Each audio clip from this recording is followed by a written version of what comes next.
శుక్లాంబరధరం విష్ణుం శశివర్ణం చతుర్భుజం ప్రసన్నవదనం ధ్యాయేత్ సర్వవిఘ్నోపశాంతయే అని స్వామివారికి నమస్కారం చేసుకుని మనము మన పోతన భాగవతంలో 3వ స్కందంలో చివరికొస్తూ ఉన్నాము. గర్భ సంభవ ప్రకారము మనవాడు మళ్ళీ గర్భస్థ పిండమవ్వడము ఏ విధంగా సంభవిస్తూ ఉన్నది, వాడి సంభవము, వాడి సృష్టి ఎట్లా జరుగుతూ ఉన్నది, ఆ ప్రకారం ఏమి అని చదువుకుంటూ వస్తూ ఉన్నాము.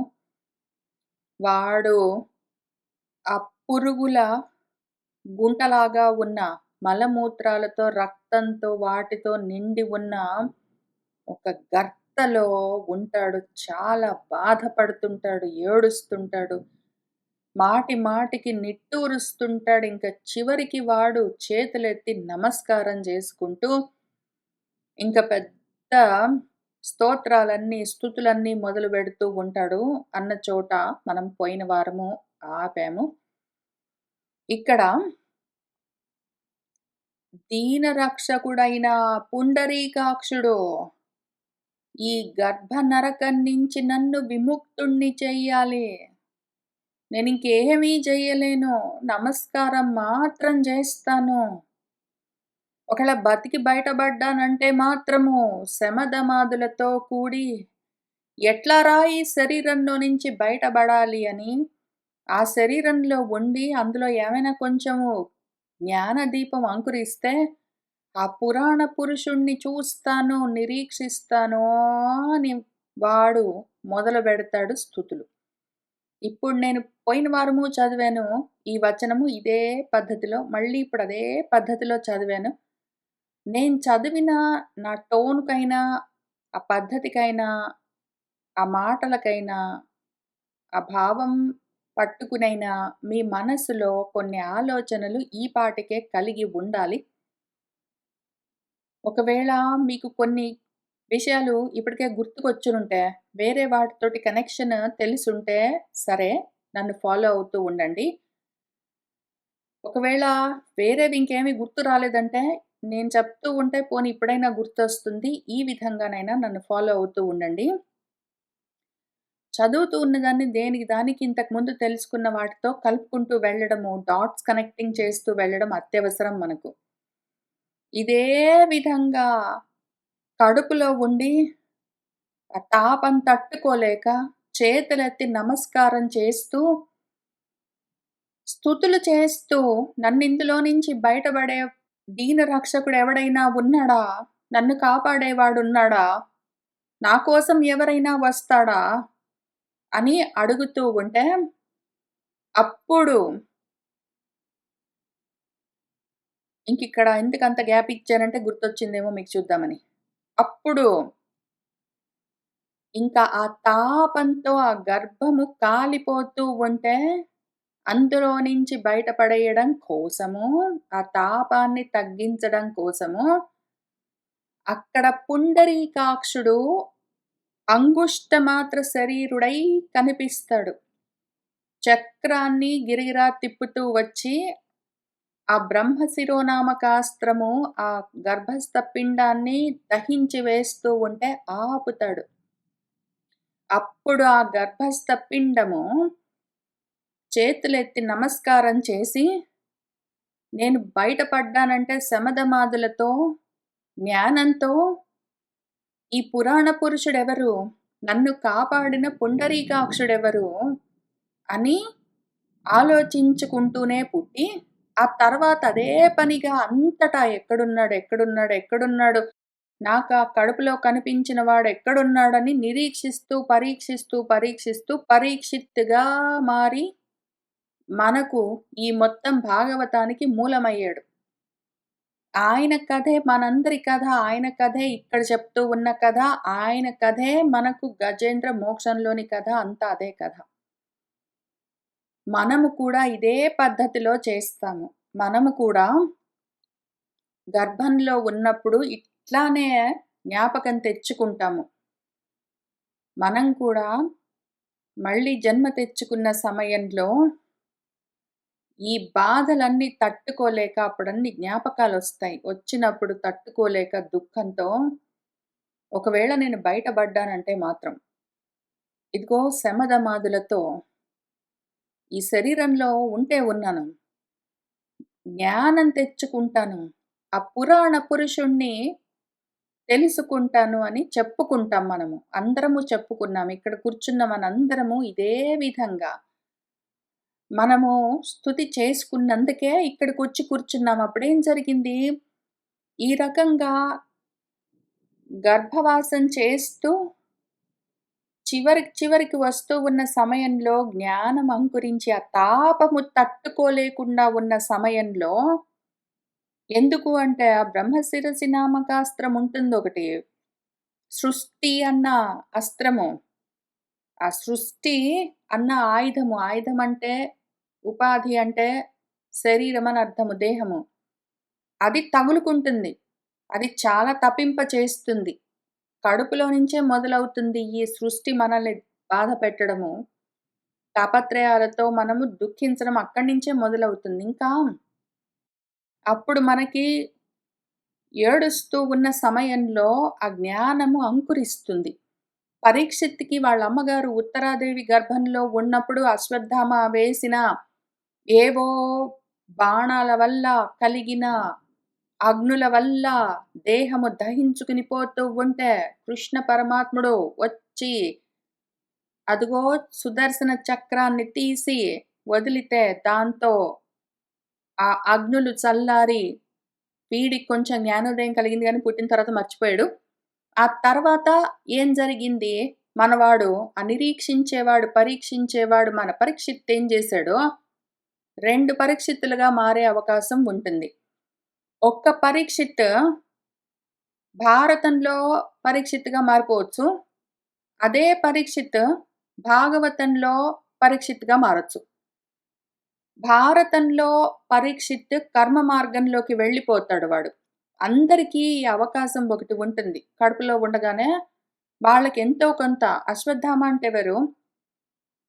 అశ్వాల్లాగా అశ్వసేవ స్థామ అంత బలం ఎవరికుంటుందో అశ్వాలంటే మళ్ళీ ఇంద్రియాలు. ఇంద్రియాలన్నీ ఇబ్బంది పెడుతూ ఉంటే తాపత్రయం. ఎందుకంటే వాడికి అప్పుడప్పుడే వాళ్ళమ్మ తిన్న అన్నం తింటూ ఉంటే కారము, ఉప్పు, చేదు అవన్నీ తెలుస్తూ ఉంటాయి. కటువు, ఏదో ఆమ్లము అటువంటివన్నీ దుఃఖపడుతూ ఉంటాడు. పురుగులన్నీ ఉంటాయి. ఏడుపొస్తూ ఉంటుంది. కదలడానికి వీలు లేకుండా ఉంటుంది. చేతులు, కాళ్ళు, కడుపు, తలకాయ, ఇంద్రియాలన్నీ పెరుగుతూ ఉంటాయి. లోపల అవయవాలు పెరుగుతుంటాయి. ప్లేస్ ఉండదు. వీటన్నింటితో బాధపడుతూ ఉన్నవాడెవడు? ఆ బాధ పెడుతున్నదెవరు? అశ్వత్థామ. వృద్ధి చెందుతూ ఉన్న ఇంద్రియాలు అనర్థము. అది ఆ బ్రహ్మాస్త్రం అంటే ఏమి? సృష్టి అస్త్రము. ఇంకా జన్మ బయలుదేరుతూ ఉంటే వాడికి చాలా దుఃఖాలు మొదలవుతాయి. అప్పుడు కోరుకుంటే ఆ జ్ఞానం వాడికి ఉంటుంది మరి. అయితే పుట్టిన తర్వాత వాడు ఏ మర్చిపోవచ్చు. జనరల్‌గా పుట్టగానే వాడు వెంటనే పుట్టగానే ప్రపంచంలో పడగానే, సంసారంలో పడగానే, ఈ ప్రకృతిలో పడగానే అది మహామాయ స్వరూపము. అందులో పడగానే వాడికి ఆ మాయ మొత్తము కప్పేస్తుంది. వాడు మర్చిపోతాడు పాపం. వాడింకా అట్లనే ఉండి ఆ దేహాన్ని ఎట్లో ఒకట్ల రక్షించుకోవాలి అని, పోయే కాలం వచ్చిందిరా నీకింక 7 రోజుల్లో పోతావు అంటే ఎట్లో ఒకట్ల బతికుందామని ఇంక మాయలు, మంత్రాలు, వైద్యులు వాళ్ళు వీళ్ళు అని పెట్టుకొని ఒంటి స్తంభం మేడలన్నీ గట్టుకొని దేహాన్ని కాపాడుకోవాలని ట్రై చేసే రకంగా వాడు కర్మ మార్గంలో ప్రపంచంలో వెళ్ళిపోవచ్చు. లేదా వాడు పుట్టిన తర్వాత ఆలోచించుకుని పోనీ ఎన్నాళ్ళు కర్మలు చేస్తే చేశాడు. 30 ఏళ్ళకో, 40 ఏళ్ళకో, 50 ఏళ్ళకో, 60 ఏళ్ళకో, 70 ఏళ్ళకో, 80 ఏళ్ళకో ఎప్పటికో ఒకప్పటికి వాడికి కొంచెం మళ్ళీ గుర్తొస్తుంది. వచ్చి ఇంకా నేను పోయే కాలం దగ్గరకొచ్చింది అని అర్థం గాగానే, ఇంక వాడు మహా వైరాగ్యంతోటి, ఘనమైన వైరాగ్యంతోటి కూర్చుంటాడింక భాగవతంలో పరీక్షిత్తులాగా. ఇది జ్ఞాన మార్గము. ఆ కడుపులోని వాడు, వాడికి జ్ఞానము లేకపోలేదు. పుట్టిన తర్వాత ప్రకృతి మాయ వాడిని కమ్మేస్తే, వాడు మొత్తమే శాంతమే మర్చిపోయి భారత పరీక్షిత్‌లాగా వెళ్ళిపోవచ్చు. అట్లానే మళ్ళీ రావచ్చు, మళ్ళీ పుడుతూ, మళ్ళీ పోతూ ఉండొచ్చు. లేదా భాగవత పరీక్షిత్తులాగా ఎప్పటికో ఒకప్పటికి మనసిటు తిరిగితే, ఇంక దాని గురించి తెలుసుకుందాం. ఆ పురాణ పురుషుడెవరని తెలుసుకోవడం కోసము నిరీక్షించడము, పరీక్షించడము, దాని గురించి ప్రయత్నం మొదలుపెట్టడం చెయ్యొచ్చు. మనమేమయ్యామిప్పుడు ఇక్కడ కూర్చొని వింటున్న వాళ్ళము, ప్రతి వాళ్ళము పరీక్షితులమే గదా! ప్రతి గర్భస్థ శిశువు, ప్రతి గర్భస్థ పిండము పరీక్షిత్తే.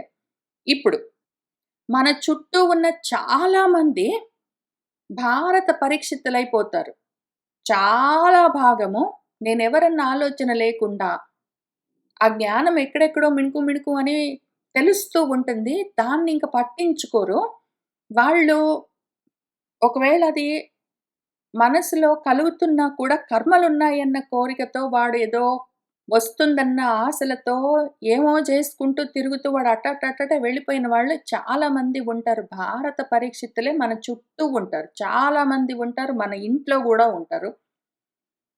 అయితే మనము ఇక్కడ కూర్చొని ఇది వింటూ ఉన్న మనం మాత్రము భాగవత పరీక్షితులమయ్యి, మనకు మనసులో కొంచెం కొంచెం ఆలోచన కలిగింది. ఏంటో ఉన్నట్టున్నది మొత్తం అంతా బతుకని తింటేనింక. పోయిందాకా కర్మలు చేసుకుంటూ ఇట్టానే పోతామా? ఇది గాదో ఏమో ఇంకేమైనా ఉందో ఏమో అన్న ఆలోచన కలిగొచ్చి ఇక్కడ కూర్చుంటాము. ఇక్కడ కూర్చొని ఇంకా మొదలుపెడతాము. ఏం మొదలుపెడతాము? వైరాగ్యాన్ని సాధించడానికి ముందుగా ప్రణాళిక మొదలవుతుంది. 2 రకాల వైరాగ్యాలుంటాయి. మనకు అజ్ఞానంతో, భయంతో కూడా వైరాగ్యం కలుగుతుంది. లేదా జ్ఞానంతో వైరాగ్యం కలుగుతుంది. ముందు కనీసము అజ్ఞానంలో ఉంటే ఉన్నాము, భయంతోటైనా వైరాగ్యం కలిగితే బాగానే ఉంటుంది.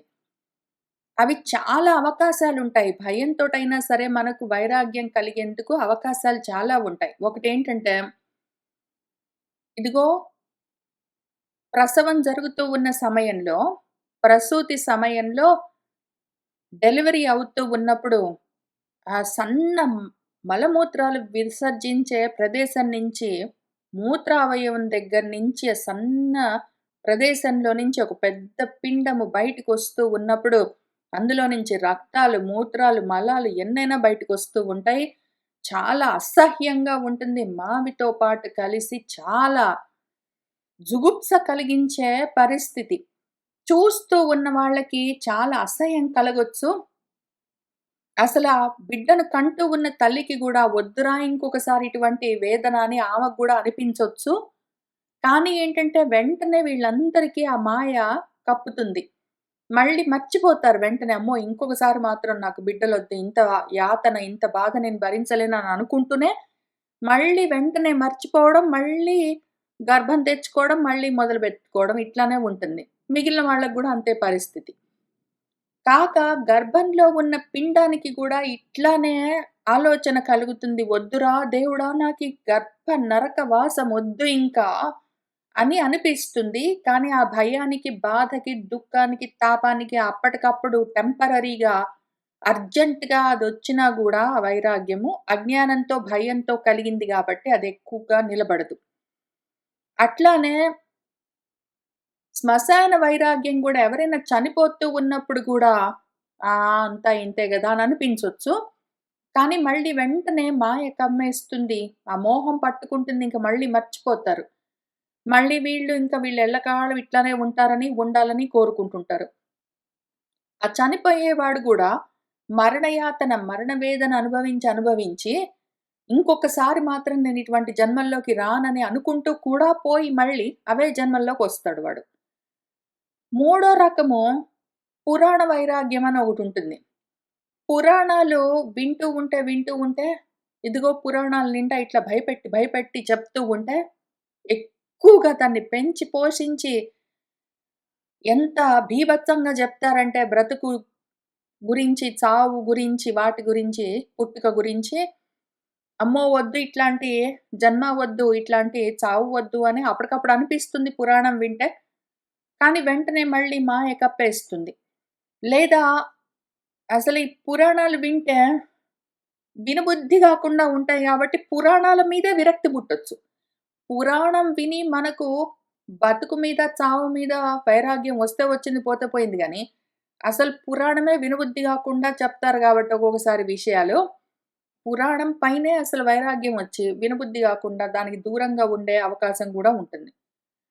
ఇన్ని రకాల ప్రసూతి, శ్మశాన, పురాణ, టెంపరరీ, అర్జెంట్ వైరాగ్యాలు కాకుండా, నిలకడగా ఉండే జ్ఞానంతో కూడిన వైరాగ్యాలు ఒకవేళ కలిగితే, అవి నిలబడి ఉంటే, దాంతో ఆ జ్ఞాన జ్యోతితో స్వయం జ్యోతిని, ఆత్మ జ్యోతిని తెలుసుకునేందుకు మనకు అవకాశం ఉంటుంది. దానికోసము మనము నిరీక్షిస్తూ ఉంటాం ఇక్కడొచ్చి కూర్చొని మాటి మాటికి. మన పెద్దలకు, మన పూర్వీకులకు, మన ఋషులకు, మన భగవంతుడికి, మన గురువులకు వీళ్ళందరికీ ఈ విషయం తెలుసు. అందుకని వాళ్ళేం జేస్తారంటే, వీడికి వెంటనే జ్ఞానంతోటి వైరాగ్యం వస్తుందో రాదో తెలీదు. అన్నీ మర్చిపోయి కూర్చున్నాడు. ఆ మాయలో ఉన్నాడు. వీడికి సహాయం చేద్దామని ఏం చేస్తారంటే, చాలా ఎక్కువగా భయపెట్టడానికి ట్రై చేస్తారు. అమ్మో! ఇటువంటి జన్మ వద్దు, ఇటువంటి చావు వద్దు, ఇటువంటి జీవితం వద్దని వాడికి అనిపించేలాగా బాగా భయపెట్టి చూస్తారు. ఆ విధంగా భయానికైనా వాడికి కొంతైనా వైరాగ్యం కలిగి అదొకళ నిలబడిందంటే, దాంతో ఒకవేళ జ్ఞానం కలిగితే, ఆ జ్ఞానం వల్ల మళ్ళీ కలిగే వైరాగ్యము స్థిరంగా ఉంటుంది. దానివల్ల వాడికి యాక్చువల్‌గా అది టెంపరరీ, తాత్కాలికంగా, అర్జెంట్‌గా, హఠాత్తుగా వచ్చే వైరాగ్యం గాకుండా, ఒకవేళ ఉన్నది అంటే మాత్రము ఆ జ్ఞాన వైరాగ్యాలతో భక్తి కలిగి, భక్తి జ్ఞాన వైరాగ్యాలతో వాడికి బ్రహ్మభావం తెలుస్తుంది. దానికోసము మనం ప్రయత్నం చేసుకుంటూ ఉన్నాము. ఇప్పుడు భాగవతంలోనే ఒక పరీక్షిత్ గురించి చెప్తూ ఉన్నారు గదా! అప్పుడెప్పుడో కడుపులో కొంచెం కొంచెంగా తెలిసిన విషయము పుట్టిన తర్వాత మర్చిపోయాడు పరీక్షిత్. తర్వాత కొన్నాళ్ళకింకా వెళ్ళిపోతానంగ చావు దగ్గరకొచ్చిందనగానే ఆయన కూర్చొని మళ్ళీ ఆలోచన మొదలుపెట్టాడు. కానీ అది హఠాత్తుగా చచ్చిపోతాననగానే భయంతో వచ్చిన టెంపరరీ వైరాగ్యం గాదు. ఆయన ఉన్నంత వరకు పాపము పరీక్షిస్తూనే ఉన్నాడు. ఆత్మ గురించి ప్యాసివ్‌గానో, యాక్టివ్‌గానో ఆలోచిస్తూనే ఉన్నాడు మనలాగా. ఇన్నాళ్ళు చదువుకుంటూ, ఉద్యోగాలు చేస్తూ, పెళ్ళిళ్ళు చేసుకుంటూ, పిల్లల్ని కంటూ, వాళ్ళని పెంచుతూ, ఏంటో కర్మలు చేస్తూ ఉండి కూడా, మధ్య మధ్యలో ఇదేంటో ఉంది, ఇదేంటో ఉందని మనం ఆలోచిస్తూ ఉన్నాం. అవకాశం రాగానే వచ్చి ఇంకా చాలా డిసిప్లిన్డ్‌గా, క్రమశిక్షణతో వీటి గురించి తెలుసుకోవడానికి, నా గురించి నేను తెలుసుకోవడానికి, హూ యామ్ ఐ? అసలు నేనెవరు? ఆత్మతత్వం అంటే ఏంటని తెలుసుకోవడానికి ట్రై చేస్తూనే ఉన్నాము. మనందరి గురించి ఈ భాగవతం మొత్తం చెప్తూనే ఉన్నది. అయితే భాగవతం వైపుకి రాకుండా భారత పరీక్షితుల్లాగా ఉన్న వాళ్ళని కూడా మరి ఇందులోకి తీసుకొని రావాలి. అంటే 2 మార్గాలున్నాయి. భారత పరీక్షిత్ మార్గము, కర్మ మార్గము. వాడు అటునుంచి అటు ప్రపంచంలోకి వెళ్ళిపోతాడు. అయితే భాగవత పరీక్షిత్ ఆత్మ మార్గము, జ్ఞాన మార్గము వీడు బాగుపడిపోతాడు. వీడికి మోక్షం ఉంది, వాడికి లేదు అని చెప్పడంతోటి అయిపోలేదు గదా! 2 మార్గాలున్నాయి అని చెప్తే అయిపోలేదు గదా! మన శాస్త్రానికి ఉన్న బాధ్యత దాంతో తీరిపోదు. మన శాస్త్రం కూర్చొని ఇప్పుడు 2 మార్గాలున్నాయని జెప్పాను గానీ, నువ్వు అటు పడిపోయావనుకో, భారత పరీక్షిత్ మోడల్‌లో అటు నుంచి అటు ఎళ్ళిపోయావనుకో, మరి నిన్ను కూడా ఇటు తీసుకొని రావాలి గాబట్టి, ఇంక వాడిని భయపెట్టడానికే. పుట్టకన్నా ముందు నుంచే వాడి బతుకంతా ఎట్లా ఉంటుంది? పుట్టిన తర్వాత వాడెట్లా ఉంటాడు? చచ్చిపోయేటప్పుడు ఎట్లా ఉంటాడు? చచ్చిపోయిన తర్వాత వాడిని ఇద్దరు యమభటులు అని భయంకరంగా జూపిస్తారు. ఇద్దరు, 2 అంటే ద్వంద్వాలు. వాడు ద్వంద్వాలతో బతికాడంటే మాత్రం ద్వంద్వాలతోటే పోతాడు. అవే లాక్కుని పోయి వాడిని శోకమోహాలు, కామక్రోధాలు, సుఖదుఃఖాలు, ఆకలి దప్పికలు, రకరకాల ద్వంద్వాలు వాడిని లాక్కొని పోతాయి. మళ్ళీ ఇంకొక జన్మలో కుదేస్తాయి. మళ్ళీ వాడిదిగో గగ్గోలు పెడతాడు. దేవుడా! దీనకు రక్షకుడైన పుండరీకాక్షుడు ఉన్నాడా? నన్ను ఇందులోంచి బయటపడేస్తాడా? ఇంకేమి చేయలేను. నమస్కారం మాత్రం చేస్తాను. బతికి బయటపడ్డానంటే మాత్రం ఇందులోకి మళ్ళీ వచ్చే ప్రశ్న లేకుండా ఇంకా వేరే మార్గం జూసుకుంటానని చాలా ప్రతిజ్ఞలన్నీ జేసుకుంటాడు. ఈ రకంగా వీడికి కనీసం కొంచెమైనా భయమైనా పెడితే ఇక్కడికైనా వస్తాడేమో అని చూపిస్తూ ఉంటారు. అది విషయము. కాబట్టి అవే మాటలు వాడుతూ ఉంటారు. నిరీక్షించడము. పురాణ పురుషుడు విజ్ఞాన దీపము, శమదమాలు, దీన రక్షకుండైన ఇక్కడేమో మన పరీక్షిత్ గురించి భారతంలో, భాగవతంలో ఇక్కడ జనరల్‌గా నేమ్‌లెస్ క్యారెక్టర్ మనమందరము ప్రతి వాళ్ళం ఇంతే. మనందరి గురించి చెప్తున్నదెప్పుడు? ప్రసూతి వైరాగ్యము కలుగుతూ ఉన్న సమయంలో కొంచెమైనా జ్ఞానాంకురం కలిగితే దాన్ని ఉంచుకో, నిలబెట్టుకో. తర్వాత మళ్ళీ ఎప్పుడైనా నీకొక ఆలోచన కలిగిందంటే పోగొట్టుకోకు అని మన కోసము చెప్తూ ఉన్నారు. గజేంద్ర మోక్షంలో ఇంక వాడు ఆడుకుంటూ, పాడుకుంటూ కాలు ఇరుక్కుంది. ఇంకా తీసుకోలేక వాడు ఎక్కడ మకరంలో. మళ్ళీ ద్వంద్వాల్లో పడతాడు వాడు. అందులోంచి కాలు బయటికి తీసుకోలేక అల్లాడుతూ ఉంటాడు. పోయే కాలమొస్తుంది. ఇంక వాడు ఏడుపు మొదలుపెడతాడు. మళ్ళీ ఆ దీన రక్షకుడైన పుండరీకాక్షుడున్నాడా? నన్నిందులోంచి బయటపడేస్తాడా? ఇంకింతే. ఎప్పుడు జూసినా ఇదే గోల.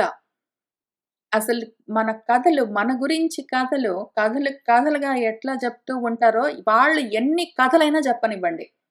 మన వ్యాసుల వారు ఎన్ని కథలు చెప్పినా సరే, పరీక్షిత్ అని పేరు పెట్టినా, గజేంద్రుడని పేరు పెట్టినా, ఇంకేంటో అసలు పేరు లేకుండా ఇట్లా వాడున్నాడు వాడని చెప్పినా, ఏది చేసినా సరే, ఆయన ఎన్ని రకాలుగా చెప్పినా సరే, చెప్తున్నది నా బతుకు గురించి, నా చావు గురించి, నా జన్మల గురించి, నా కర్మల గురించి, ఇందులో నుంచి బయటపడే మార్గం గురించే అనే అర్థం చేసుకోవాలి. దాన్నట్లనే కనెక్టింగ్ చేసుకుంటూ ఉంటేనే ఇది పనికొస్తుంది మనకు. కాబట్టి మనవాడు దీనరక్షకుడున్నాడా, పుండరీకాక్షుడున్నాడా అని మొదలుపెట్టాడు గదా! ఇప్పుడు ఆయన చాలా ప్రతిజ్ఞలు చేసుకుంటున్నాడని చెప్పుకున్నాం గదా! ఆయన గురించి చూద్దాము. అంటే నా గురించి. అప్పుడెప్పుడో నేను పుట్టకన్నా ముందు గర్భస్థ పిండంగా ఉన్నప్పుడు నేనేమనుకున్నాను అని ముందిక్కడ చూద్దాము. తర్వాత పుట్టిన తర్వాత ఏం చేసుకుంటూ వచ్చాను. తర్వాత ఏమవుతుంది. కానీ ఏంటంటే, ఈ రకంగా పుడుతూ చస్తూ ఉండే సైకిల్‌లో లేకుండా మనము మన భాగవత పరీక్షిత్‌లాగా ఏదో ఉన్నది ఇంత మాత్రమే గాదు ఇంకేంటో ఉన్నదనొచ్చి ఇక్కడ కూర్చుంటున్నాం గాబట్టి, మనకు కొంత భాగ్యం బాగున్నది. మనకు ఆ జ్ఞానము అంకురించే రోజొచ్చింది గాబట్టి, విజ్ఞాన దీపాంకురము మనలో కలిగింది గాబట్టి, పురాణ పురుషుడు గురించి మనం తెలుసుకునే పురాణ పురుషుడంటే ఎవరు? ఈ పురాణాల్లో చెప్పబడుతూ ఉన్న పురుషుడనే గాదు, సనాతనంగా ఉన్న పురుషుడొక్కడే గాదు. అసలన్నింటికి కారణమైన పరాతత్వం ఏమున్నదో, పరమ పురుషుడు, పరం గురించి తెలుసుకోవడం కోసం కూర్చున్నాము. చూసుకుంటూ వెళ్దాము. నెలకొని బహు దుఃఖములకు నాలయమైన ఈ గర్భ నరకము నేను వెడలంజాలా. బహిప్రదేశమునకు వచ్చినన్ అనుపమ దేవ మాయా విమోహితాత్ముండనై ఘోరమైనట్టి సంసార చక్రమందునో పరిశ్రమణశీలినై ఉండవలయును. తాను అదిగాక గర్భంబునందుండు శోకంబునపనయించి ఆత్మకు అనయంబు సారథి అయిన ఎట్టి రుచిర విజ్ఞానమున తమోరూపమైన భూరి సంసార సాగర ఉత్తారణంబు చేసి ఈ ఆత్మను అరసి రక్షించుకొందును. మళ్ళీ ఉత్తారణంబు అనగానే ఉత్తరాదేవి గర్భము గుర్తుకొచ్చే ఉండాలి మనకి. అవే మాటలు వాడుతారు. అయితే ఆ మహామాయ, మహామోహం ఎట్లా ఉంటుందంటే, అవే మాటలున్నా గూడా ఒక్కోసారి వెంటనే గబగబా కనెక్టింగ్ చేసుకోవడానికి కష్టమవుతుంది. ఆ మాయలో నుంచి ముందు బయటపడాలి. మన వ్యాసుల వారు ఎన్ని కథలు చెప్పినా, కథలన్నిటిని కలిపి చూసుకోగలగాలి. అన్నీ ఒకదాని మీద, ఒకదాని మీద, ఒకదాని మీద పేర్చి ఉంటాయి. ఉన్నదంతా ఒకటే కథ. ఉన్నదంతా ఒకటే కథ. దాని గురించి ఎన్నో కథలుగా, ఎన్నో పేర్లతో, ఎన్నో పద్యాల్లో, ఎన్నో శ్లోకాల్లో జెప్తారు. విషయం ఒకటే. ఉత్తరాదేవి గర్భస్థ పిండం మనము. ఎందుకు అంటే ఉత్తరించే మార్గము మనము. అసలు మనమే ఉత్తరమై ఉన్నాము. మనమే మార్గమై, గమ్యమై ఉన్నాము. దేవుడా! ఆ మార్గం ఉందా? ఏదైనా గమ్యం ఉందా? అని అడుగుతూ ఉంటాము. దాని పేరే జీవభావము. బ్రహ్మమై ఉన్న మనము జీవభావంలోకి ఎందుకు వెళ్తాము అని ఆలోచించుకోవాలి. నెలకొని బహు దుఃఖాలకు ఆలయమై ఉన్నది ఈ గర్భము. ఈ గర్భవాస నరకంలో నుంచి నేను బయటికి వెళ్ళలేకుండా ఉన్నాను. వెళ్ళానే అనుకో. ఏమవుతుంది? బయటంతా అనుపమమైన సాటిలేని దేవ మాయ ఒకటి రెడీగా ఉన్నది. ఇక్కడ లేదేంటి? ఇక్కడ కడుపులో అంతా ఉన్నది. ఏదో నా అదృష్టం బాగుండి కొంచెం జ్ఞానం కలిగింది. ఇప్పుడు ఒకవేళ నేను బయటపడ్డానంటే ఆ మహామాయ, ఆ దేవమాయ మొత్తం మళ్ళీ కమ్ముకుంటుంది. పూర్తిగా, విశేషంగా, విపరీతంగా మోహంలో పడి ఉంటాను. మోహ స్వరూపమైపోతాను నేను. ఘోరమైన ఆ సంసార చక్రంలో పడతాను. గిరగిరా, గిరగిరా, గిరగిరా తిరుగుతూ ఉంటాను. పరిభ్రమణం చేస్తూ ఉంటాను. పరిశ్రమలన్నీ చేస్తూ ఉంటాను. ఏవో పనకమాలిన పనులన్నీ చేసుకుంటూ కూర్చుంటాను. అదే నా స్వభావంగా ఉంటాను. అట్లా ఉండాల్సొస్తుంది గదా! ఇప్పుడు. అది గూడా గాక గర్భంలో ఉన్న ఈ శోకాన్ని ఇక్కడి నుంచి ఇక్కడికే నేను ఇందులో నుంచి బయటపడే మార్గం ఉందా? మళ్ళీ గర్భంలోకి రాకుండా, ఈ శోకంలోకి మళ్ళీ రాకుండా ఉండే మార్గం ఉందా? ఈ గర్భవాస శోకాన్ని అపనయించి, తొలగించే మార్గమేదైనా ఉన్నదా? ఆత్మకు అనయము ఎల్లప్పుడూ సారథిగా ఉన్న ఆ జ్ఞానము, విజ్ఞానము, రుచిరము, ప్రకాశాలతో ఉన్నది తమోరూపమైన ఈ సంసార సాగరంలో నుంచి నన్ను బయటపడేసేందుకు కారణమై ఉన్నది ఏదున్నదో, దాన్ని చేసి ఈ ఆత్మను అరసి నన్ను నేను రక్షించుకుంటూ ఉంటాను. రక్షించుకొందును. నేనేం చేస్తానంటే, ఇందులోనేమో ఉండలేను. బయట ఇప్పట్లో పడలేను. ఒకవేళ బయట పడితే గూడా వెంటనే నన్ను దేవమాయ కప్పుకుంటుంది. ఇంకప్పుడు ఆ ఘోరమైన సంసార చక్రంలో కర్మలు చేస్తూ తిరుగుతాను. అట్లనే ఉండాల్సొస్తుంది గదా! ఇంకేముంటుంది నా బతుక్కి. కాబట్టి ఈ గర్భశోకాన్ని దూరం జేసుకునే మార్గము జ్ఞానమొక్కటే. ఇప్పుడు ఆ జ్ఞానంతో ఏం జేస్తానంటే, ఈ తమో రూపమైన చీకట్లతో, అంధకారంతో నిండి ఉన్న ఈ జన్మలోకి, సంసార సాగరంలోకి వస్తూ ఉన్న నేను, దాంట్లో నుంచి బయటపడేందుకు మార్గాన్ని చూసుకుంటాను. ఆ మార్గమేమి అంటే, ఆత్మను అరసి, ఆత్మను తెలుసుకున్నానంటే నన్ను నేను రక్షించుకోవచ్చు. ఆ విధంగా చేసుకుంటాను అని వాడు పాపం చెప్పుకుంటాడు. మనమందరము చెప్పుకున్నాము. మనందరము ఇట్లానే తెలుసుకుని, ఆ మాటలన్నీ మనం చెప్పుకున్నాం కాబట్టే ఎంతో కొంత గుర్తున్నది. ఎంత మహామాయ, ఎంత దేవమాయ మనల్ని ఇట్లా బయట మొత్తం అంతా కప్పేస్తూ ఉన్నా గూడా, క్షణకాలము, క్షణంలోనే ఇక్కడ ఇంతా వింటాము. ఇంత వింటాం ఇక్కడి నుంచి కదలగానే అటు పక్కన రూమ్‌లోకి వెళ్ళగానే వెంటనే అసలు ఇక్కడ పక్కన రూమ్ ఎందుకు ఇక్కడి నుంచి లేవగానే టేబుల్, డెస్క్ దగ్గర నుంచి వెంటనే ఆ మహామాయ కమ్మేస్తుంది. ఇంకంతే విషయం. మళ్ళీ పరిశ్రమలతో పరిభ్రమణలన్నీ చేసుకుంటూ ఆ సంసార చక్రంలో తిరుగుతూనే ఉన్నా కూడా మళ్ళీ వచ్చి కూర్చుంటాము. ఎందుకు అంటే ఎంతో కొంత జ్ఞానము మనలో పెరుగుతూ ఉన్నది. ఆ విజ్ఞాన దీపాంకురము మనలో నెమ్మది నెమ్మదిగా బలపడుతూ ఉన్నది. దృఢమవుతూ ఉన్నది. పురాణ పురుషుడు ఆ ఆత్మతత్వం తెలుస్తూ ఉన్నది. మనల్ని మనం రక్షించుకోవడం కోసం అందుకని మాటికొచ్చి కూర్చుంటూ ఉంటాము. మరియును ఈ రకంగా లేని వాళ్ళు మన చుట్టూ ఎంతమందున్నారో చూసుకుంటే అసలిక్కడ చెప్తున్న విషయం తెలుస్తుంటుంది. ఇంత మాత్రం గూడా చేయకుండా ఆ మహామాయలోనే, దేవమాయలోనే ఉండి విమోహితాత్ములై ఒక్కొక్కళ్ళు ఘోరమైన సంసార చక్రంలో తిరుగుతూ అదే బాగుంది అనుకుంటూ, అందులోనే ఎంతో సుఖమున్నది అనుకుంటూ జ్ఞానం గురించిన ఆలోచన లేకుండా తమస్సులోనే చీకట్లలో, అజ్ఞానంలో, అంధకారంలో ఉంటూ ఉన్న వాళ్ళని చూస్తూ ఉంటే, ఉత్తరించే మార్గాన్ని పట్టుకోకుండా దక్షిణ మార్గంలో కర్మలు చేసుకుంటూ ఉన్న వాళ్ళను, ఆత్మను పోగొట్టుకుని అనాత్మల్లో తిరుగుతూ ఉన్న వాళ్ళను మనం చూస్తూనే ఉంటాము. వాళ్ళందరినీ చూస్తూ ఉంటే మనము ఎంతగా భాగవతంలోని పరీక్షిత్తులాగా ఆ గర్భవాసం సమయంలో తపస్సు చేసుకున్నాం గదా! అని తెలుస్తూ ఉంటుంది. మనం కొంచెం గట్టిగానే తపస్సు చేసుకొనుంటాము. ఆ గర్భవాస సమయంలో అందుకనే వచ్చి ఇక్కడ కూర్చుంటాం మనము. పరగుచునున్న దుర్వ్యసన భాజనమై ఘన దుఃఖ మూలమై అరయగా పెక్కు తూంట్లు గలదై క్రిమి సంభవమైన ఎట్టి దుస్తర బహు గర్భవాసముల సంగతి మాన్పుటకై భజించదన్ సరసి జనాభ భూరి భవసాగర తారక పాద పద్మముల్. పరగుచునున్న, ఇదిగో వ్యాపిస్తూ ఉన్న ఈ దుర్వ్యసన భాజనము. భాజనము అంటే పాత్ర. ఉపాధి, దేహము, శరీరం అది భాజనం. భోజన భాజనాలంటారు. భోజన భాజనం అంటే భాజనం అంటే పాత్ర. భోజన పాత్ర అనర్థం. అన్నం గిన్నె అనర్థం. అట్లా మన పాత్ర ఇది. మన పాత్ర, మన దేహము. దాన్ని పాత్ర అంటారు, భాజనం అంటారు, దేహం అంటారు, శరీరం అంటారు. దాన్ని ఉపాధి అంటారు, దాన్ని రాష్ట్రం అంటారు, దాన్ని పురం అంటారు, దాన్ని చాలా పేర్లతో పిలుస్తారు. వాళ్ళు ఏ పేరు పెట్టి పిలిచినా దేహమని వెంటనే మనకు తెలుస్తూ ఉండాలి.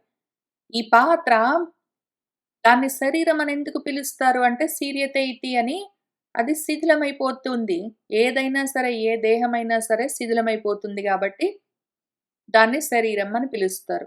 దాన్ని దేహం అని ఎందుకంటారు? అది దహించుకుని పోతుంది గాబట్టి దహ్యతే ఇతి దేహం అని దానికి దేహః అని దానికి వ్యుత్పత్తి ఉన్నది. దహించుకుని పోతుంది. కాలిపోతూ ఉంటుందది. వేడి వేడిగా ఉంటుంటుందది. ఎప్పటికో ఒకప్పుడు దహించుకుని పోతుంటుంది గాబట్టది దేహం అని దానికి పేరు. ఈ దేహము ఆ దేహికి పాత్ర. అంటే దాన్ని హోల్డింగ్ చేస్తుంటుంది. శరీరము ఆ శరీరాన్ని ధరించిన ఆత్మని హోల్డింగ్ చేస్తుంటుంది. కాబట్టి దీన్ని భాజనము, పాత్ర, వెసల్ అని పిలుస్తారు. Vessel, VESSEL. ఈ భాజనం దేనికింతకి ఆత్మని హోల్డింగ్ చేస్తుందని చెప్పాను బానే ఉంది గానీ, అది సగం మాత్రమే నిజము. ఆ ఆత్మ దీన్ని హోల్డింగ్ చేస్తుంటుంది. ఆత్మ అన్నింటికి ఆధారం. ఇందులో కూడా ఉన్నది ఆత్మ అంత మాత్రమే లేదు. కాబట్టి దీంట్లో ఆత్మతో పాటు ఇంకేమున్నాయంటే చాలా ఉంటాయి. దుర్వ్యసనాలన్నీ ఉంటాయి. దౌర్భాగ్యాలని అర్థం. వ్యసనం అంటే కష్టము అనర్థము. దుఃఖాన్ని కలిగించే రకరకాల భాగ్యాలు, దౌర్భాగ్యాలు, దుర్వ్యసనాలన్నింటికి ఇది భాజనము పాత్ర. దాని నిండా నిండి ఉంటాయి. ఘనమైన దుఃఖాలకు మూలమై, ఆలవాలమై ఉంటుందది. పరేగ పెక్కు తూంట్లతో, రంధ్రాలతో, కన్నాలతో ఉంటుంది. దాంట్లో ఎన్నో బొక్కలు. ఏవేవో అందులో నుంచి బయటకన్నీ కారుతుంటాయి. ఏవేవో వాటిలో నుంచి లోపలికొస్తూ ఉంటాయి. ఏంటో అది చాలా చిల్లి గరిటెలాగా, చిల్లి జల్లెడలాగా ఉంటుంది. అన్నీ రంధ్రాలతో ఉంటుంది. ఏమైనా అందమా? చందమా దానికి? క్రిముల సంభవమై ఉంటుందది. దాని నిండా క్రిములుంటాయి. ఆ శరీరం చర్మం పైన గూడా ఎంత స్నానాలు చేసొచ్చినా సరే, అప్పటికప్పుడు స్నానం చేసొస్తే గూడా దాని పైన ఎన్ని బాక్టీరియాలుంటాయో.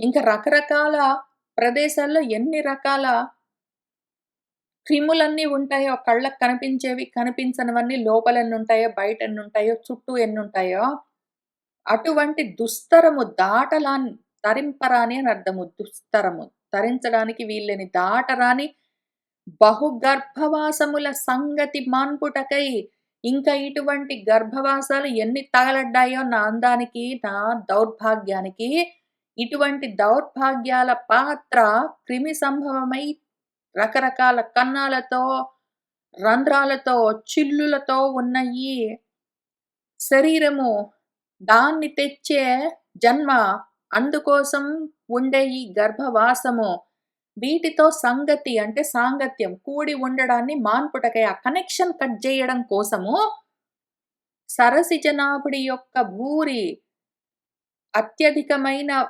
భవసాగర తారక పాద పద్మములను భవములు అంటే జన్మలు.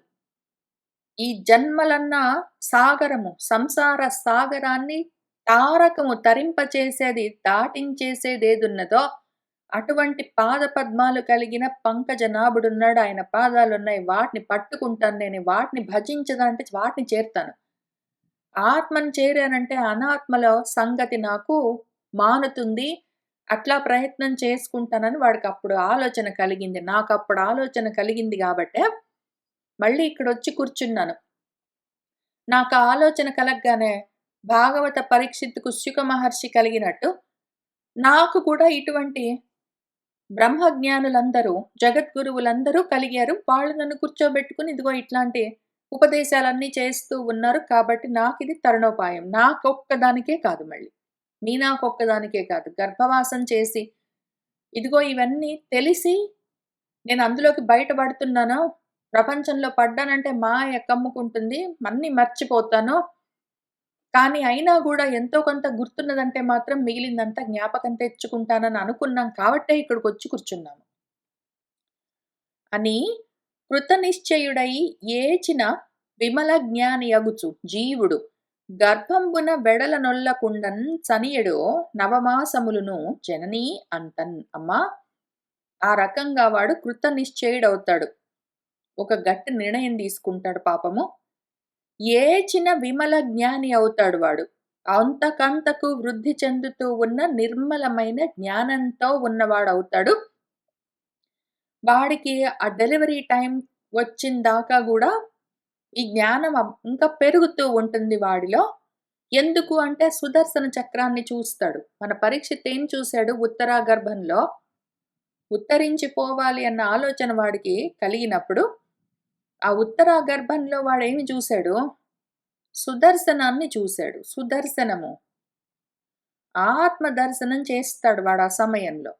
అదున్నది కాబట్టి దాంతో ఆ జ్ఞానము, నిర్మలమైన ఆత్మజ్ఞానం వాళ్ళలో పెరుగుతూ ఉంటే, ఆత్మ గురించిన జ్ఞానం అది ఒకటి ఉన్నది అని తెలుస్తూ ఉంటే, దాంతో ఆ జీవుడు ఆ గర్భంలోనే బయటపడలేక, ఎందుకు అంటే బయటపడేందుకు ఇంకా కాలం రావాలి కాబట్టి 9 నెలలు అట్లానే నడిపిస్తాడు.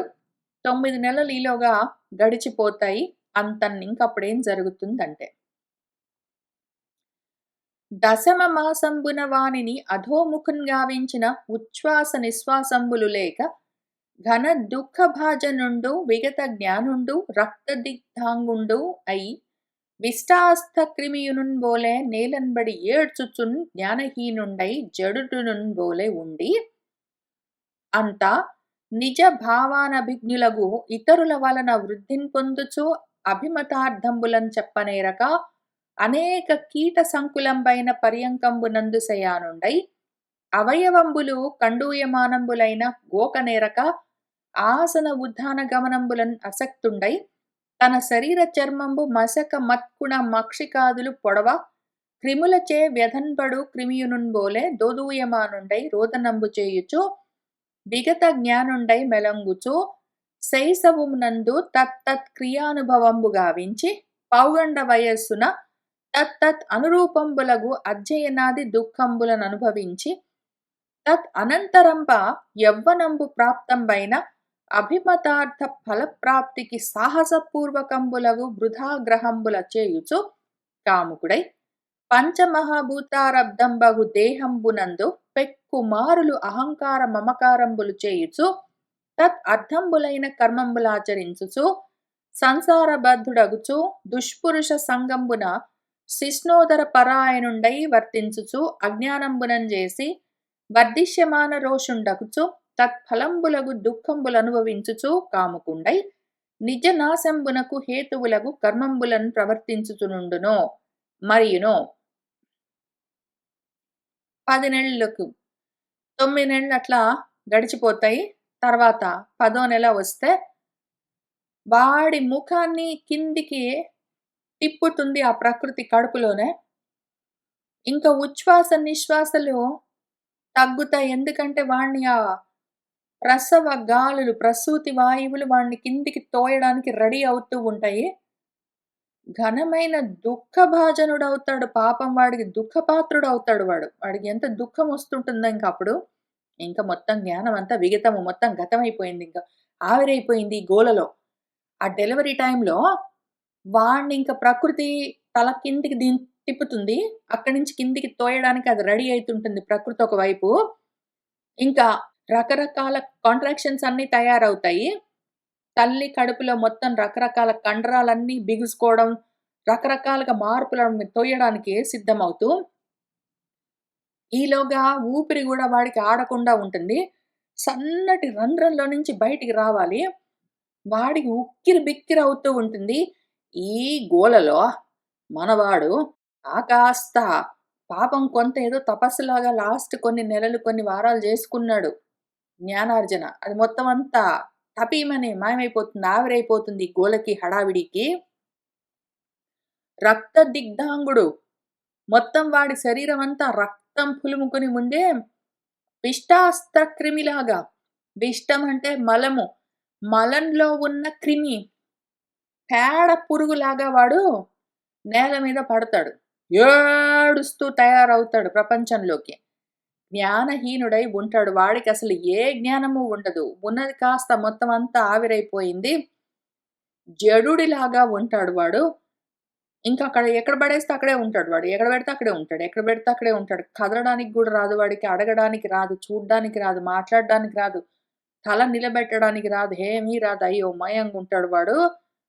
ఇంకప్పుడు వాడికేమైనా భావాలుంటాయి. ఆకలేసింది, ఇంకేమైనా గావాలని వాడేమైనా ఎత్తుకోమనో ఏదైనా సరే దేనికైనా ఏముంటది అన్నిటికి ఏడవడమే. వాడెందుకు ఏడుస్తున్నాడో తెలీదు. చుట్టూ ఉన్న వాళ్ళకి అర్థం గాక అనభిజ్ఞులై వాళ్ళందరూ ఇతరులు వాడి వాడికి ఆకలేస్తున్నట్టుంది. కొంచెం చూస్తావా? వాడికి డైపర్ మార్చాలేమో కొంచెం చూస్తావా? నిద్రొస్తున్నట్టుంది అని వీళ్ళే ఊహించుకుని, వాళ్ళే చేయగలిగింది పాపం చేస్తూ ఉంటే, ఆ రకంగా మిగిలిన వాళ్ళ మీద ఆధారపడి వృద్ధి చెందుతూ ఉంటాడు మనవాడు. అభిమతార్థంబులని చెప్పనేరక వాడికేం గావాలో వాడు నోటితోటి చెప్పడానికి అవకాశం లేక, అసలు చిన్నప్పుడు ఆయనతో ఏమి రాదు ఏడుస్తుంటాడు. కొన్నాళ్ళకే తాత పాపాపా అంటాడు. అవి పెద్దవాళ్ళకి అర్థం గూడా గావు. ఆ రకంగా నెట్టుకుంటూ వస్తాడు వాడు బతుకంతా. అనేక కీటక సంకులంబైన రకరకాల క్రిమి కీటకాలతో కూడి ఉన్న మంచం మీద పడుకోబెడితే, ఇంకా వాడి శరీర అవయవాలకి ఏమైనా కండూతి కలిగితే గోక్కోవాలనిపిస్తే గోక్కోవడం గూడా కుదరదు. ఆసనము కూర్చోవడము, ఉత్థానము లేవడము, గమనము వెళ్ళడం ఇట్లాంటివి కూడా రావు. వాటన్నిటికి అశక్తుడై అయోమయంగుంటాడు మనవాడు. తన శరీర చర్మంబు ఆయన చర్మానికి మసకాలు, దోమలు, మత్కుణాలు, నల్లులు, మక్షికాదులు, ఏవో ఈగలు అట్లాంటివి, ఇట్లాంటివి ఏమైనా చీమలు అట్లాంటివి కుడుతుంటే గూడా ఏం జేయాలో తెలియదు. గోక్కోవడానికి గూడా రాదు. చీమలు కుడుతున్నాయి, దోమలు కుడుతున్నాయి, ఏదో ఈగలు ముసురుతున్నాయని చెప్పడానికి గూడా నోరు లేదు. ఒకవేళ ఏడుస్తే ఎందుకు ఏడుస్తున్నాడో పెద్దవాళ్ళకి అర్థం గాదు. ఆ రకంగా వ్యధ చెందుతూ వాడు క్రిమిలాగా ఉంటాడు. మనవాడు పురుగులాగా ఉంటాడు. వాడు దోదూయమానుడై దుఃఖపడుతూ, తపించిపోతూ, రోదనంబు చేయుచు ప్రదానికి ఏడుస్తుంటాడు. జ్ఞానం పోయింది, జ్ఞానం పోయింది. ఇది ముఖ్యం. విగత జ్ఞానుడై, జ్ఞానం పోగొట్టుకుని, జ్ఞానహీనుడై, జ్ఞానం పోగొట్టుకునే వాడు విగత జ్ఞానుడై, జ్ఞానం పోగొట్టుకునేది వాడే మెయిన్ మొత్తం బతుకంతా జ్ఞానం పోగొట్టుకుని, జ్ఞానం పోగొట్టుకుని, జ్ఞానం పోగొట్టుకుని అట్టా తిరుగుతూ ఉంటాడు. పెద్దవాడయిన తర్వాత మాట్లాడడం వస్తుంది, నడవడం వస్తుంది, బడిలోకెళ్తాడు, చదువుకుంటాడు కాబట్టి మహా జ్ఞాని అయిపోయాడని ఏమి లేదు. ఆత్మ జ్ఞానం లేకుండా వాడు విగత జ్ఞానం అంటే ఏమి? జ్ఞానం నశించి ఉండడం అంటే ఆత్మజ్ఞానం నశించి ఉంటాడు వాడు. అట్లా మెలుగుతూ ఉంటాడు. ఏదన్నా నెట్టుకొస్తుంటాడు వాడు బతుకంతా.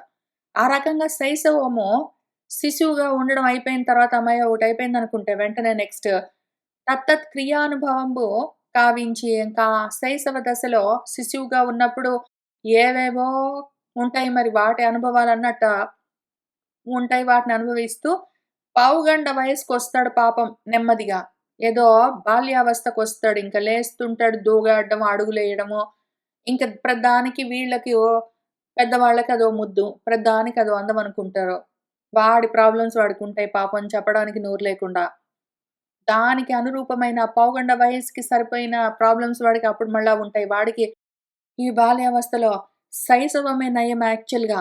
ఇప్పుడు శైశవంలో నల్లులు, పిల్లులు ఏవో మన దోమలు అట్లాంటివన్నీ కుడుతుంటే గూడా చెప్పడానికి లేక, వాడు నోరు లేక, ఆకలేస్తే చెప్పడానికి లేక, గోక్కోవడానికి లేక, దుప్పటి కప్పుకోవడానికి లేక, అట్టా నడవడానికి లేక, కూర్చోడానికి లేక అవస్థ పడి, హమ్మయ్య!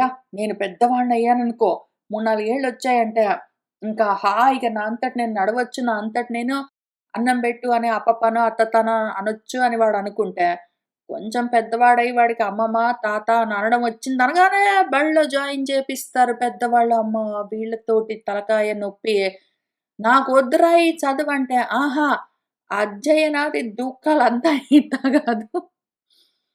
చదువు, చదువు, చదువుకో. ఏమట్టా కూర్చున్నావు? లే హోంవర్క్స్ ఉన్నాయి. స్కూలుకెళ్ళవా? లేట్ అవుతుందే. ఎగ్జామ్స్ ఉన్నాయి. చదువుకో. చదువుకోకపోతే ఏమవుతావని ఈ గోలతో, ఈ రందితో వాడి బతుకంతా పసప్పుడు మొత్తం టీనేజ్ అంతా అట్టానే పోతుంది. ఇంకా తర్వాత మాత్రం అంతా బాగుంటుంది. ఇంతవరకే. ఓన్లీ స్కూలులో ఉండి చదువుకున్నానంటే చాలు. ఆ తర్వాత ఇంకా ఇంకెవరు చెప్పినా నేను ఇనక్కర్లేదు. అప్పుడు నేనే పెద్దవాడినయ్యాననుకో, అప్పుడు నా ఉద్యోగం నాకొస్తుంది. అప్పుడు నా సంగతి నేను చూసుకుంటాను. ఇంకెవ్వరు అది చెయ్యి, ఇది చెయ్యి అని చెప్పాల్సిన అవసరం లేదని పాపం వాడు చాలా అనుకుంటాడు. ఆ టైంకి అమాయకం. ఏమవుతుంది తదనంతరం వాడు యవ్వనంలోకొస్తాడు. అపిమతార్థ ఫలప్రాప్తికి ఇంకా సాహసపూర్వాలైన వృధా ప్రయత్నాలన్నీ చేసుకుంటూ కూర్చుంటాడు. వాడు తర్వాత సుఖంగా చచ్చాడేంటి? వాడు యవ్వనంలోకొస్తాడు. ఇంక ఏవో కోరికలున్నాయి తీర్చుకుంటాను. ఆ ఫలాలు గావాలి, ఈ ఫలితాలు గావాలి, ఈ రిజల్ట్స్ గావాలి అనుకుంటూ వాడు దాని కోసం సాహసాలతో కూడిన ఏవో వృధా ప్రయాసలన్నీ జేసుకుంటూ ఉంటాడు. కాముకుడవుతాడింకా. కామంతో ఉంటాడు. కోరికలెక్కువవుతుంటాయి వాడికి. మంచి జాబ్ రావాలి, మంచి పెళ్లి గావాలి, మంచి ఇల్లుండాలి, మంచి కారుండాలని కోరికలెక్కువవుతాయి. పంచమహాభూతాలతో కూడి ఉన్న ఈ దేహం ఇది ఊరుకుంటుందేంటి? దాన్ని జూసుకుని, ఆ దేహాన్ని జూసుకుని ఇంకా మురిసిపోతుంటాడు మనవాడు. ఎన్నో సార్లు ఇంకా ఆ దేహాన్ని జూసుకుంటాడు. అహంకారం ఇదే నేను, నేను అని ఆ దేహాద్యభిమానాలు పెట్టుకుంటాడు. ఆ దేహానికి సంబంధించిన విషయాలన్నిటితోటి నా పెన్ను, నా దుప్పటి, నా ఏదో దిండు అనుకుంటూ గూడా ప్రతి దానికి నాది, నాది అన్న మమకారము, ఈ దేహము నేను, నేను అన్న అహంకారంతో ఉంటాడు. ఇంక దాని కోసం వాడు కర్మలు జేసుకుంటూ, కర్మలు జేసుకుంటూ, కర్మలు జేసుకుంటూ మనవాడు సంసారంలో గట్టిగా బద్ధుడై ఉంటాడు. దుష్పురుషులతో ఇదే రకంగా సంసారంలో బడి ప్రవర్తిస్తున్న వాళ్ళతో సాంగత్యాలన్నీ బెట్టుకుంటాడు.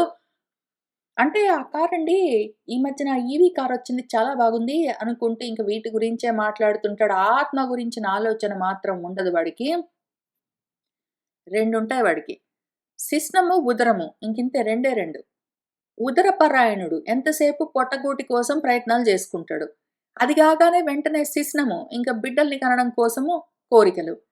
బిడ్డల్ని కందామా, తెచ్చుకొని వండి పెట్టుకొని మింగుదామా. ఇంక ఈ రెండే పనులు. రెండే ఇంకేమీ ఉండవక్కడ. ఈ పరాయణుడై ఉంటాడు వాడు. అట్లనే ప్రవర్తిస్తూ ఉంటాడు. అజ్ఞానం, అజ్ఞానం, అజ్ఞానం ఎన్ని సార్లు రాసారో ఈ ఒక్క బుజ్జి పారాగ్రాఫ్‌లోనే.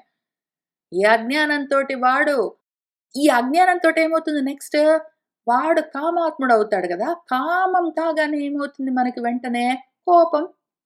కామం గాగానే కోపం. ధ్యాయతో విషయాన్ పుంసః సంఘాతేషు ఉపజాయతే సంఘమయిందా? ఇక్కడెక్కడో సంఘమొచ్చింది. సంఘం గాంగానే ఏమైంది ఇక్కడే సంఘం. ధ్యాయతో విషయాన్ పుంసః సంగః తేషు ఉపజాయతే సంగాత్ సంజాయతే కామః. కామం వచ్చిందా?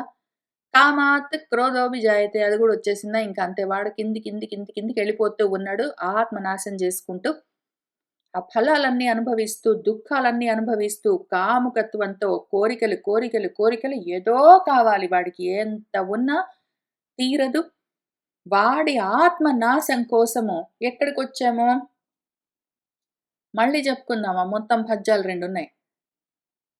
ధ్యాయతో విషయాన్ పుంసః సంగః తేషు ఉపజాయతే సంగాత్ సంజాయతే కామః కామాత్ క్రోధోభిజాయతే క్రోధాత్ భవతి సమోహః సమోహాత్ స్మృతి విభ్రమః స్మృతిభ్రంశాత్ బుద్ధినాశః బుద్ధినాశాత్ ప్రణశ్యతి సర్వనాశము. ఆత్మ నాశం చేసుకుంటాడు. దానికి కావలసిన సకల పనకమాలిన అసత్కర్మలన్నీ చేసుకుంటూ ప్రవర్తిస్తూ ఉంటాడు వాడు. ఇట్లా ఉంటుంది. జనయిత్రి సత్యము, శౌచము, దయ, ధృతి, మౌనము, బుద్ధి, సిగ్గు, క్షమ, యశము, శమము, దమము మొదలుగా గల గుణంబులు నశించు జనులకు అసత్సంగమునన్ అని ఎరింగించి వెండియును ఇట్లను వినుము. మూఢ హృదయులు శాంతి విహీనులు దేహాత్మ బుద్ధులు అంగనా మోహ పాశబద్ధ కేళీ మృగంబుల పగిది తగిలి పరవశ స్వాంతముల శోచ్యభావులైన వారి సంగతి విడువంగ వలయును. అందును అంగనా సంగమము దోషమండ్రో కాన. ఎందుకిట్లా అయిపోయాడు వాడు? బానే ఉన్నాడే. వాడు గుర్తు చేసుకున్నాడే. వాడికొచ్చిందే జ్ఞానము. వాడికి తెలుసు పాపము. నేను ఒకవేళ ఆ బహిప్రదేశంలోకి బయటపడ్డానంటే ఈ కడుపులో నుంచి వెంటనే ఆ మాయ నన్ను కమ్ముకుంటుంది. అయితే అయ్యింది. నేను మాత్రం నా ఆత్మని అరసి రక్షించుకుంటాను. నా ఆత్మని జాగ్రత్తగా కాపాడుకుంటాను. నన్ను నేను కాపాడుకుంటాను. అనాత్మల్లో పడిపోను అని చెప్పుకున్నాడే. అంతా బానే ఉందే. మళ్ళేమైంది వీడికి? అంతా మర్చిపోయాడు మొత్తము. ఇట్ట తయారయ్యాడు ఆత్మనాశనం చేసుకుంటూ అంటే ఎక్కడ మారిపోయాడు? మన పరీక్షిత్ భాగవత పరీక్షిత్ గాకుండా భారత పరీక్షిత్ ఎందుకైపోతాడు? మనము ఆ గర్భస్థ సమయంలో కలిగిన జ్ఞానాన్ని ఎంతో కొంత మొత్తం చాలా మటుకు మర్చిపోతే పోయాము. ఎంతో కొంచెము మిణుకు మిణుకు మనుకుంటూ గుర్తుంటే దాన్నైనా పట్టుకొనొచ్చి ఇక్కడ కూర్చున్నాం గదా! ఇంత మాత్రం లేకుండా చాలామంది ఎందుకు అట్లా భాగవత పరీక్షిత్తులు కాకుండా చెడిపోతారు? ఎందుకు భారత పరీక్షిత్తులయిపోతారంటే దుష్పురుష సంగము. ప్రపంచంలోని విషయాల్ని పట్టించుకునే వాళ్ళతో అదిగో వాళ్ళు పెళ్లి చేసుకున్నారు. వీళ్ళకు ప్రెగ్నెన్సీ వచ్చింది. వాళ్ళకు పిల్లలు పుట్టారు. వీళ్ళు శ్రీమంతాలు చేసుకుంటున్నారు. వాళ్ళు పెద్ద ఉద్యోగం చేస్తున్నారు. వీళ్ళు ఏదో అమెరికాకెళ్ళి చదువుకుంటున్నారు. వాళ్ళకు ఏంటో ఎలక్ట్రిక్ కారున్నది. వీళ్ళకేంటో పెద్ద సోఫా ఉన్నదని ఈ పనకమాలిన విషయాలు మాట్లాడుకునే వాళ్ళతో సాంగత్యం పెట్టుకోవడం మెయిన్ టర్నింగ్ పాయింట్.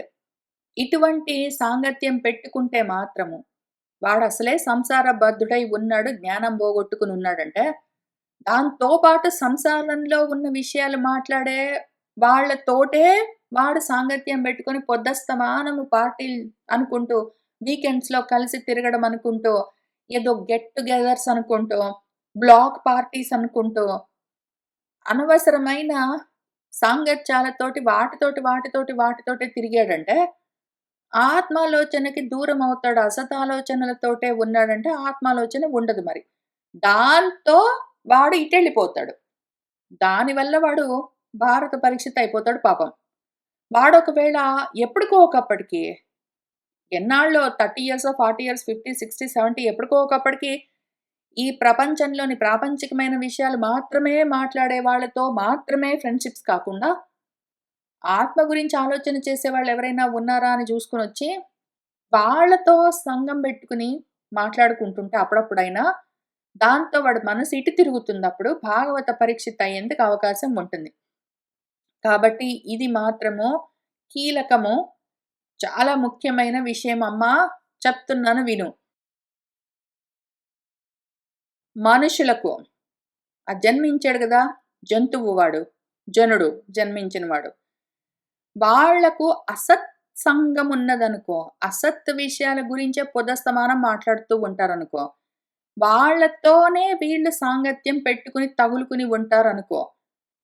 అటువంటి వాళ్ళ సాంగత్యం వల్ల అసత్ విషయాలని ధ్యాయతో విషయాన్ని పుంసః అని మొదలుపెట్టి ఇందాక చెప్పుకున్న రకంగా వాడొకవేళ చేశాడంటే, వాడిలో ఉన్న గుణాలుంటాయి. కొన్ని సద్గుణాలుంటాయి. సువాసనలు, సత్యము, శౌచము, శుచి, దయ, ధృతి, మౌనము, బుద్ధి, జ్ఞానము, సిగ్గు, అధర్మంగా ఉంటానో ఏమో, ఆత్మధర్మానికి దూరమవుతానేమో అన్న బిడియము, క్షమ, యశస్సు, వాడి కీర్తి, వ్యాప్తి, వాడి శమము, దమము, అన్ని గుణాల్లో అసత్ తోటి నువ్వు కూడి ఉన్నావంటే నశించిపోతాయి.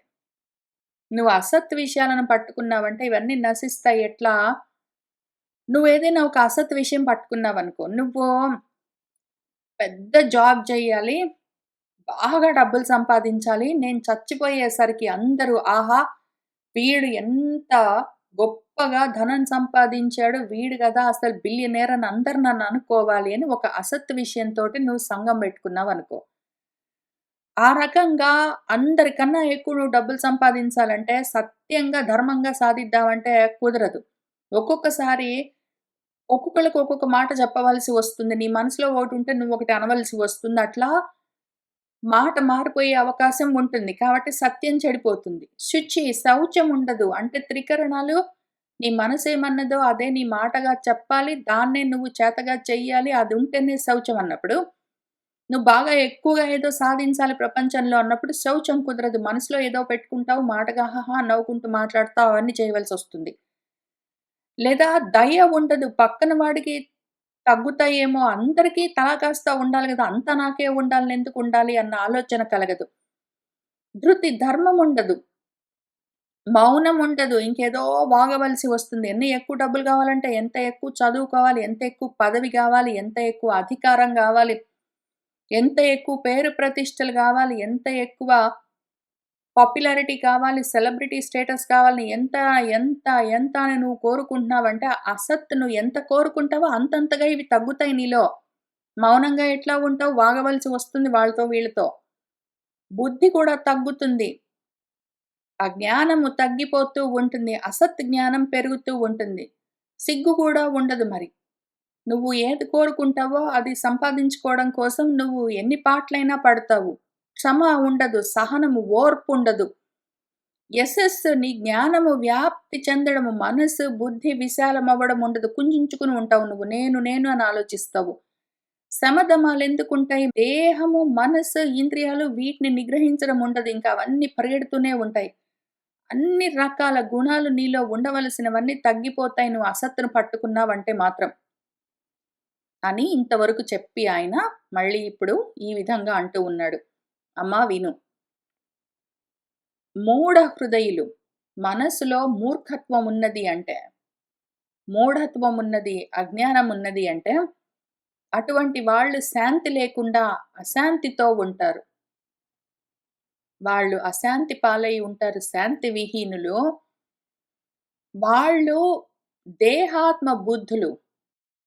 దేహమే ఆత్మ. నా దేహమే నేను. శరీరం చూసుకుంటారు. ఇది నేనే అనుకుంటారు. వాళ్ళ బుద్ధి అట్లానే ఉంటుంది. వాళ్ళకి దేహాభిమానం ఎక్కువుంటుంది. వాళ్ళకి ఆత్మాభిమానం అంటే బ్రహ్మాభిమానము, బ్రహ్మాహమన్న ఆలోచన కలగదు. బ్రహ్మభావం ఉండదు. దేహభావం మాత్రమే ఉంటుంది. ఇదే నేననుకుంటూ ఉంటారు వాళ్ళ బుద్ధిలో. వాళ్ళకంతే ఉంటుంది చిన్న బుద్ధులు. అంగన నా భార్యో, నా భర్తో అన్న మోహాలతో, ఆ పాశాలతో బద్ధులై ఉంటారు. కేళీ మృగాల్లాగా, ఆట బొమ్మల్లాగా ఉంటారు. ఆ భర్తకి భార్య, భార్యకు భర్త ఆడుకునేందుకు వీలుగా బొమ్మల్లాగా ఉంటారు. ఇదొకసారి నెమ్మదిగా ఆలోచించుకోండి ఏం చెప్తున్నారో గురువుగారు. మీ భర్తకు మీరు భార్య అయి ఉంటే ఆటబొమ్మ. మీరు భార్య అయితే మీకు మీ భర్త ఆటబొమ్మ. పక్కన బొమ్మల్ని బెట్టుకొని ఆడుతూ ఉంటారు. కేళీ మృగాల్లాగా ఉంటారు ఒక్కొక్కళ్ళకి. ఆ రకంగా తగులుకుని ఉంటారు. పరవశ స్వాంతములతో ఉంటారు. పరవశించిపోతూ ఉంటారు. నా భర్త, నా భార్య అనుకుంటూ శోచ్యభావులై దేనికో దానికి శోకిస్తూ ఉంటారు. వాళ్ళ సంగతి ఇటువంటి వాళ్ళు ఎవరు మనకిక్కడ దుస్సాంగత్యం అని చెప్పుకున్నాం గదా! దుష్పురుష సాంగత్యం అంటే ఏమి అని డిఫైన్ చేస్తున్నారు. ఎవడైతే జ్ఞానం లేదు, అశాంతులతో ఉంటాడు. మా భార్య అండి ఏం చేసిందంటే అండి, మా ఆయనంటే ఏమన్నాడంటే అండి అనుకుంటూ చెప్తారు. వాళ్ళ ఇంట్లో విషయాలన్నీ మాట్లాడుతూ ఉంటారు. ఆ దేహం జూసుకొని మురిసిపోతూ ఉంటారు. ఆ దేహాలకి ఆ ఫోటోలు చూసుకుంటుంటారు మాటి మాటికి. ఏవో అక్కడ ఇక్కడ ప్రొఫైల్ పిక్చర్స్ అన్నీ బెట్టుకుంటుంటారు. ఇంక దానికి బద్ధులై అవే బుద్ధులతోటి ఉంటారు. నా భర్త, నా భార్య అని ఆ మోహాలతో, పాశాలతో బద్ధులై ఆట బొమ్మల్లాగా ఒకళ్ళతో ఒకళ్ళు తిరుగుతూ ఉన్న వాళ్ళెవరున్నారో చూసుకో. వాళ్ళకు దూరంగా ఉండు. నమస్కారం చెయ్యి. నువ్వు దూరంగా ఉండు వాళ్ళకి. ఎందుకు అంటే వాళ్ళు సోచ్యభావులు. వాళ్ళ ఇంట్లో ప్రాబ్లమ్స్ అన్నీ జెప్పుకుంటూ ఇంక దాని గురించే మాట్లాడతారు. వాళ్ళ ఇంట్లో ప్రాబ్లమ్స్ చెప్పుకుంటూ వాళ్ళ భార్యతోటో, భర్తతోటో, పిల్లలతోటో, తల్లి, తండ్రి వాళ్ళ ఆరోగ్యాలు, వీళ్ళ డబ్బులు, వాళ్ళ ఉద్యోగాలు, వీళ్ళ పెళ్ళిళ్ళు, వాళ్ళ పిల్లలు, వాళ్ళ సీట్లు, వాళ్ళ గోలలు ఇదే విషయాలు. ఇవే మాట్లాడి, మాట్లాడి, మాట్లాడి విసుగు పుట్టిస్తారు. అన్ని అనాత్మ సంగతులతోటే ఉంటారు వాళ్ళు. అనాత్మ సంగతులే చెప్తారు. ఆత్మ సంగతి వాళ్ళకు పట్టదు అట్లాంటి వాళ్ళుంటే. చూసుకో. వాళ్ళు నా భార్యండి, నా భర్తండి, మా అబ్బాయండి, మా అమ్మాయండి అనుకుంటూ మాట్లాడుతుంటే వాళ్ళు సంతోషంగా ఉంటే ఉన్నారు. నువ్వు వాళ్ళకి దూరంగా ఉండు. వాళ్ళ సంగతి విడువంగవలెను. వాళ్ళ జోలికి పోకు. వాళ్ళు నిన్ను అందులోకి లాగుతారు. నువ్వు పోయి ఏమవుతావు? భారత పరీక్షితవయిపోతావు కాస్త. అందుకని ముఖ్యంగా అంగనా సంగమము. ఈ భార్యలతో భర్తలు, భర్తలతో భార్యలు ఉన్న వాళ్ళతో వాళ్ళు ఏవో వాళ్ళ ఇంటి విషయాన్ని చెప్తుంటే అవన్నీ వినుకుంటూ ఎందుకు అంటే కలిసామంటే వాళ్ళు అవే మాట్లాడుతారు. వాళ్ళకవే ఉంటాయి. వాళ్ళ బుద్ధులు అట్లనే ఉంటాయి గాబట్టి, ఆ దుష్పురుషులు వాళ్ళు ఎంతసేపు వాళ్ళ ఇంట్లో గోలల గురించే మాట్లాడతారు. అవున్నాయండి, ఇవి లేవండి, అవున్నాయండి, ఇవి లేవండి, అది రాలేదండి, ఇదెప్పుడొస్తుందండి, అయ్యయ్యో! ఇట్లా జరిగిందండి. దీనితోటి నువ్వు అట్లనే ఉంటావు. వాళ్ళతో పాటు వాళ్ళు చెడింది గాక నిన్ను చెడగొడతారు. దూరంగా ఉండు. ముఖ్యంగా వాళ్ళకి దూరంగా ఉన్న తర్వాత, నువ్వు కూడా నీ సొంత భార్య, నీ సొంత భర్త అనుకుంటూ నువ్వు కూడా ఇటు తయారయ్యావనుకో, నేను నీకేం జెప్పాను, ఇటువంటి వాళ్ళందరూ పరవశ స్వాంతములై ఉంటారు వాళ్ళు. ఓహో! పరవశించిపోతూ ఉంటారు. భర్తని, భార్యని జూసుకుంటూ ఓహో! పరవశించిపోతూ ఇంకేంటో ఏడుస్తూ, నవ్వుతూ ఏంటేంటో చెప్తూ ఉంటారు. మా ఆవిడండి, మా భర్తండి అని ఏంటో చెప్తూ ఉంటే, నువ్వు అటువంటి వాళ్ళకి దూరంగా ఉండు అని చెప్పా గదా! అక్కడికి ఆగొద్దు. నువ్వు గూడా అట్లా జేసావు మళ్ళీ.